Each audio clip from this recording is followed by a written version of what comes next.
Today is an absolute hijacking. My name is Ashlee Latimer, and I am the wife of the Joshua Latimer, and I thought it would be a great idea to get to the true story, the real story, and the truth of what being an entrepreneur is really like, and what is going inside our world in the war plan realm.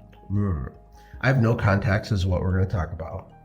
This truly is a hijacking, so I'm a little scared, but what are you thinking? What are we talking about? We're talking about today, we're going to talk about some real things about entrepreneurship, about hard things and about the good things. Which one would you like to start off with first? The hard things or the good things?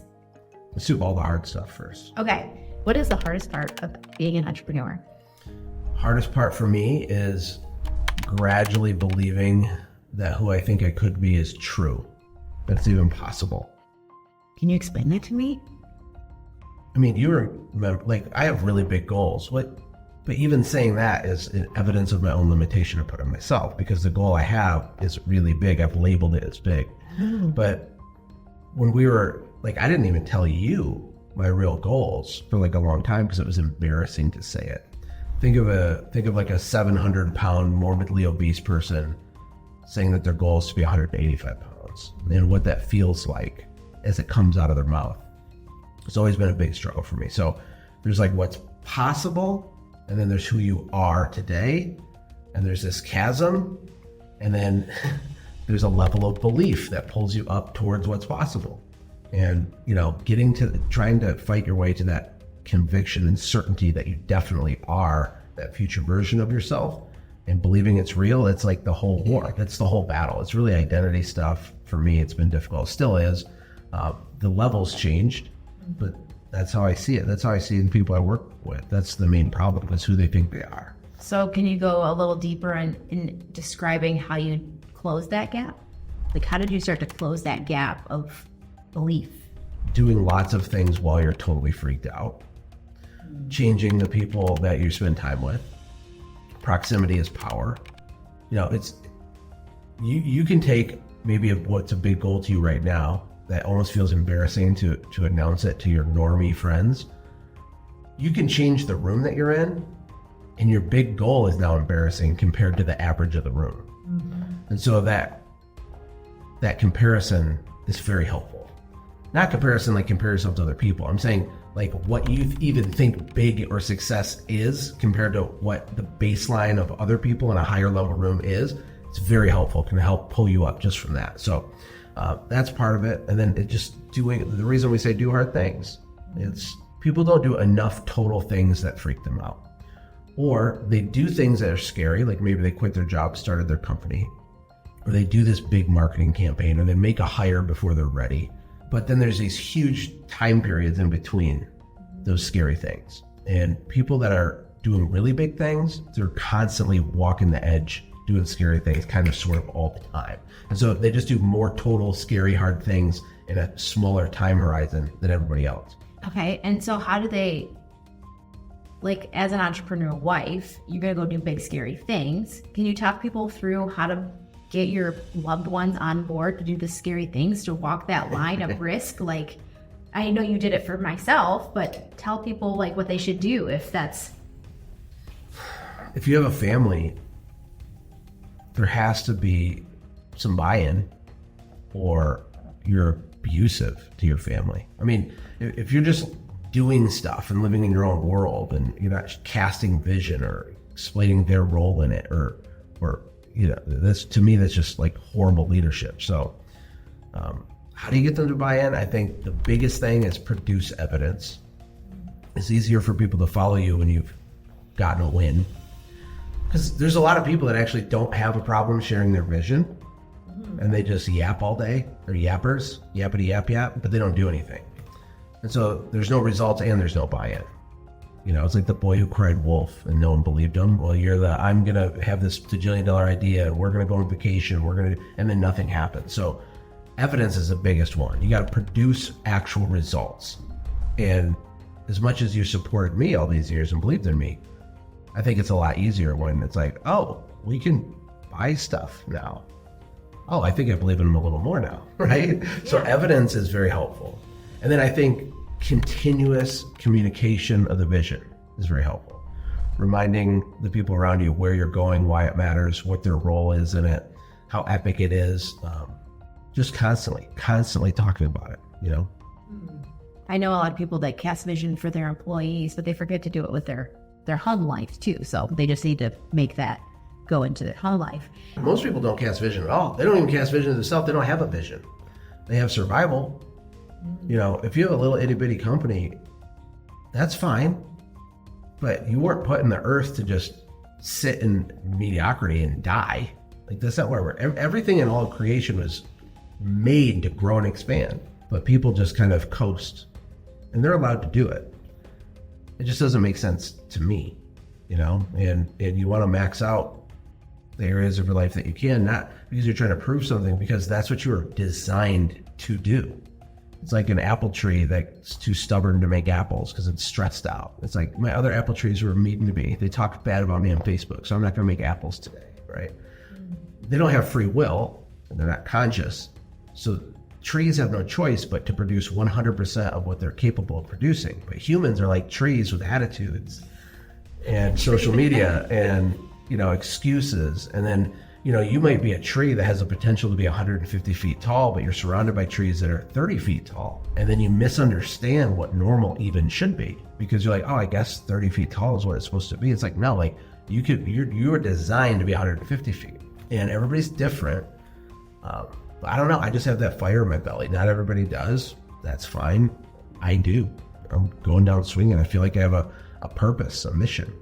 So talking about the trees and going into rooms and the people you surround yourself with, there's so many gurus and masterminds. They've all popped up everywhere. How do you specifically pick which rooms you want to be in? And like, how do people filter out what's good for their success?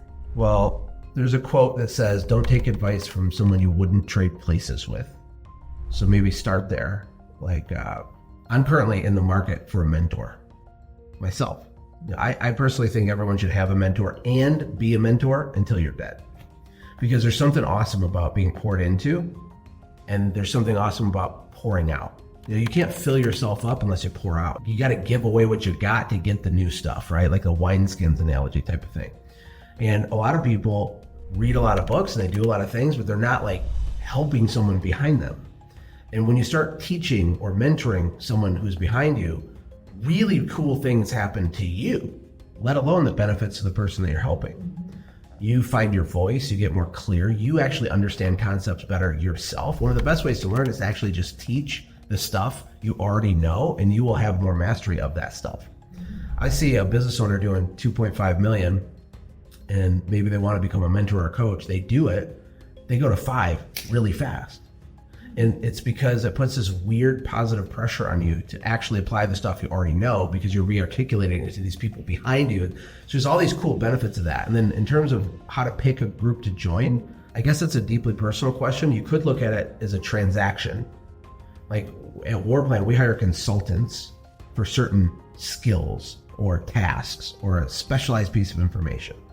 And it's a shortcut. Like, I have no problem giving away money to learn a thing that's worth a fortune over the long term. So if someone says it's 10 grand to learn this, it's like, cool, perfect. Now I have that thing. Cool. That's one thing. But like true mentorship or getting in community where you're kind of doing life with someone, you want to also make sure that your values are aligned.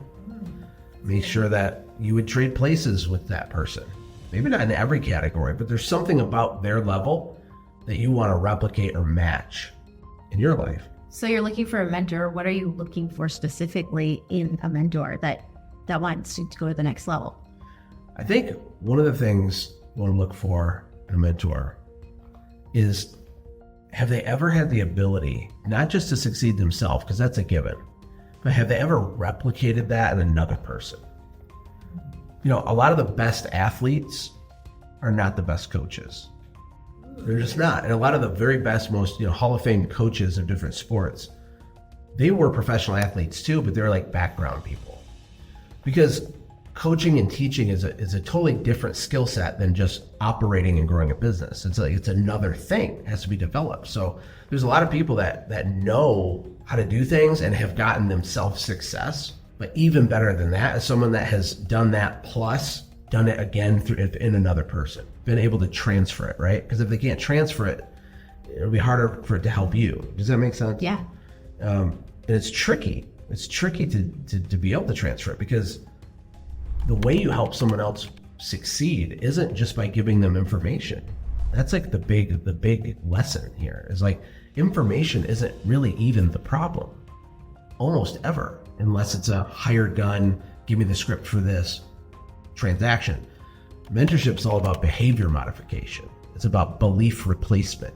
It's about thinking differently.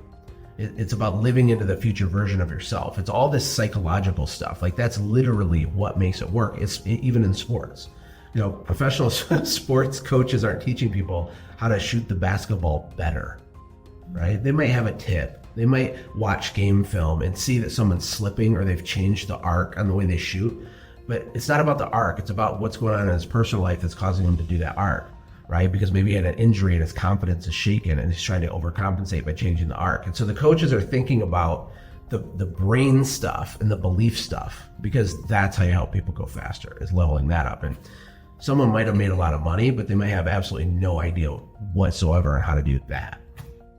Oh my goodness, are you guys all getting this right now? Put like a fireball in the chat, because I'm going to tell you, I'm going to be honest with you. He had 0 context and now he's just dropping gold nuggets and firebombs. So I'm going to actually shift gears a little bit. Okay. All right. A lot of entrepreneurs battle anxiety and depression and have a hard time having joy in the journey. Can you talk about that a little bit and why you think that that's a problem, if you do think that's a problem?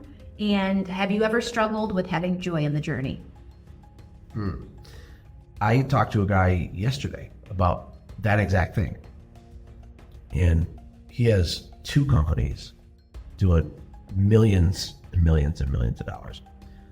He has like everything, family, all the boxes are checked, and he's still like, why do I feel empty right now? And I think there can be lots of reasons. But one of the big ones is that I still struggle with but I know is the answer, because I struggle with it less and I've seen improvement, is this idea called divorcing yourself from the outcome. What happens is we get married to this future idea of what we're supposed to look and feel like, and what life is supposed to be like in the future. We're like, oh, once I do this, then it will feel like this, it will look like this, it will just be like this. We have this idea of this way it's supposed to be, this sense of ought. It ought to be this way, and it will in the future after I close this gap.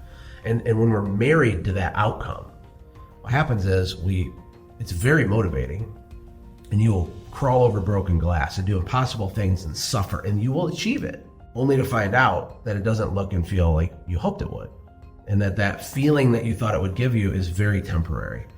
And if you're smart, you'll recognize this because it's probably already happened to you. I mean, most people, it's like, man, if I could just work for myself, then I'd be happy. Well, then you've been in business 10 years now. Okay, well, if I can just get a new work truck instead of the old work, and there's all these micro outcomes that we marry, and then we hit them, and it disappoints, right? In little ways and big ways, all this stuff. So Hormozi talks a lot about this idea of, detaching from the outcome. All that means, you still need to set a target. You're still aiming at something, but you're completely recognizing the truth that when you get that, you'll feel nothing, and that you're going to focus on finding joy in the journey, and that your reward is the work itself. Ooh. And it's hard to do it, but if you reframe your brain that the work itself is the reward, that's one way to kind of solve this problem that can help a lot of people. The other reason I think people are miserable is because they don't know who they are. It's true. Like, whoever's watching this, like, you're a weapon. You're a weapon made on purpose for a purpose, literally. It's literally true. Even if you don't believe it, it's okay, you can be wrong. That's what you actually are. And if you don't think you are that thing, imagine a fish being really stressed out because it sucks at climbing trees. Right? A lot of people feel bad because they're kind of measuring their personal, individual success against kind of other people's scorecards. And maybe you shouldn't even be an entrepreneur, and you are. Your purpose of your business is to give you the time back to do this other thing, but you're not doing that thing. There's all these things that could be happening. I mean, if you're a fish trying to climb trees, you're going to have a life of frustration, and you're going to feel bad about yourself for no reason. And I think that that's happening a lot too, because we see all the gurus, we see the internet, take an ice bath, get up at 4 a.m., hustle, do this, make $1 million, make $10 million, make $100 million. Now it's $1 billion. Why? So that what? For you specifically, whoever's watching this, do this outcome so that what exactly for you? What is the fish supposed to do? You got to figure that out. And one of the reasons you might have anxiety and be miserable, even though you're winning, is because you're not actually swimming in your lane of purpose. You're trying to climb trees. That is so good. That is so good. And that's just not even just entrepreneurship. That's just people in general not knowing who they are and having some influencer try to tell them who they are and discovering it. So yeah, man, if you don't, you have to find your identity in Christ. You have to find your identity in God. Look, how do you find out the purpose of anything? What you have to do, you have to go to the manufacturer's instructions.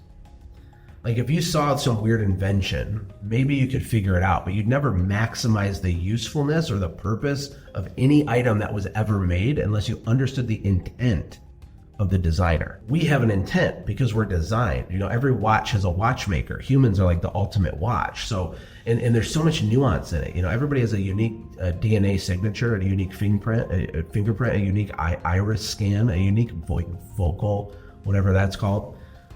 You're the only one of you that ever has exist or will exist, and you were made on purpose for a purpose. Now, you may not believe that that's true, but I know that it's true. And there's a difference between knowing and believing too. But anyway, if you know what your purpose is, it's easier to have joy in the journey as you're doing it, because a knife likes to cut stuff, and scissors like to chop stuff, and fish like to swim, right? And sloths like to sleep.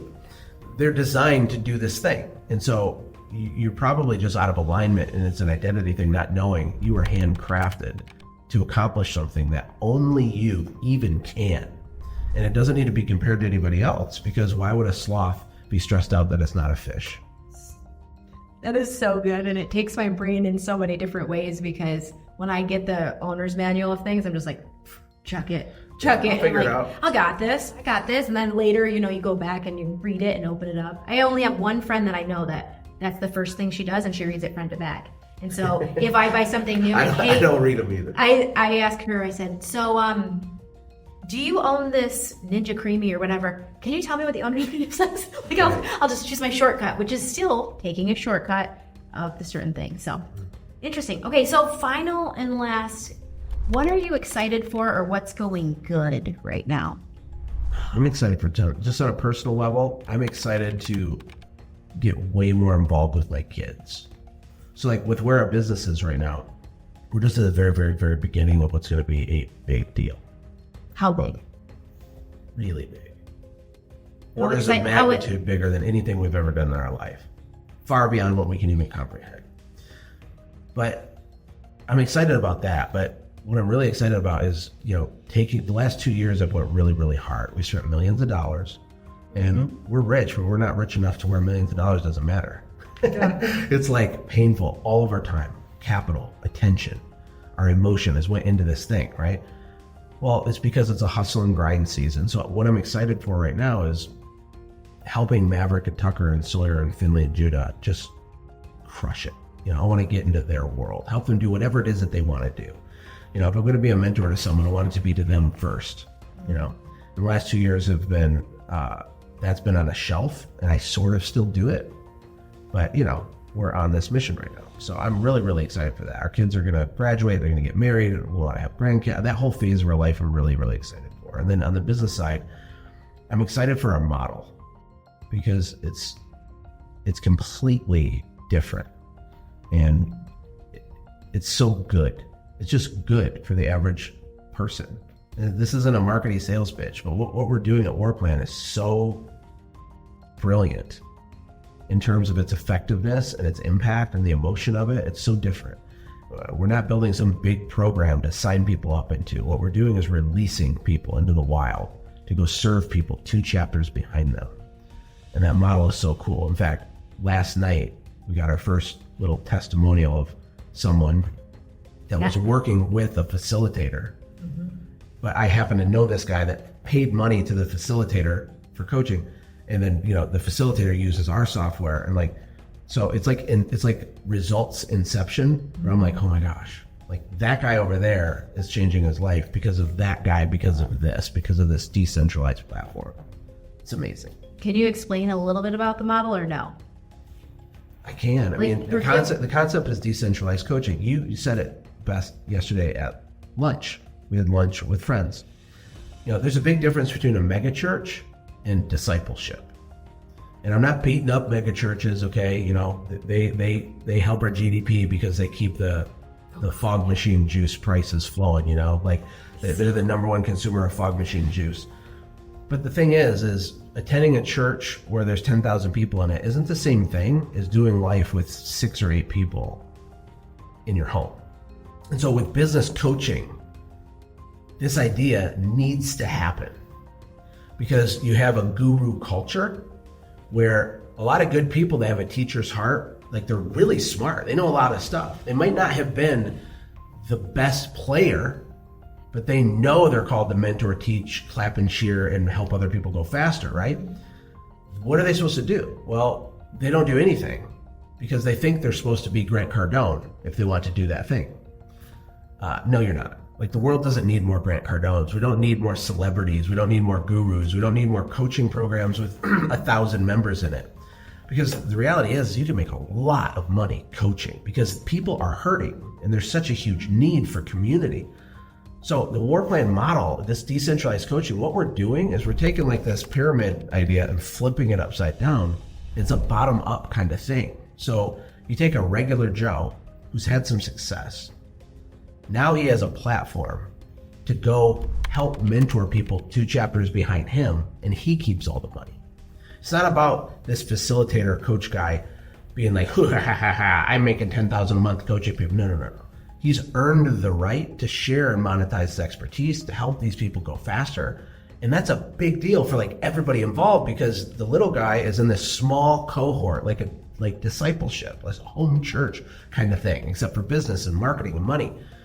That's so good, right? Mm-hmm. And then he keeps all the money. What we're doing is just simply building a platform to facilitate this happening in all these industries. So we have like all these people because when we built this, I could have just done it normal and we keep all the money. And this is a way where we make a little bit less, but the reach is like way bigger, like way bigger. And it's better for the little guy who needs help. He doesn't need to be customer 800 in my marketing training and just roll through a course that he's not going to complete. He needs accountability, implementation. He needs encouragement. He needs someone who's only 2 chapters ahead of him to help him. Because sometimes when you're 10 chapters ahead, you forget what it's even like. And that's an overview. Pretty epic. I didn't expect that answer, but I loved it. Any final thoughts? I love you. Oh, I love you too. Thank you for letting me hijack your YouTube and interview you because I think we got some gold. So if you loved what you saw today, make sure you share it so that I can hijack it again. Share it with your friends. Do the like button, do all the things. I don't really do YouTube, but do all the things so that I can come back and hijack it again. You're welcome to hijack it anytime. Yes. Bye.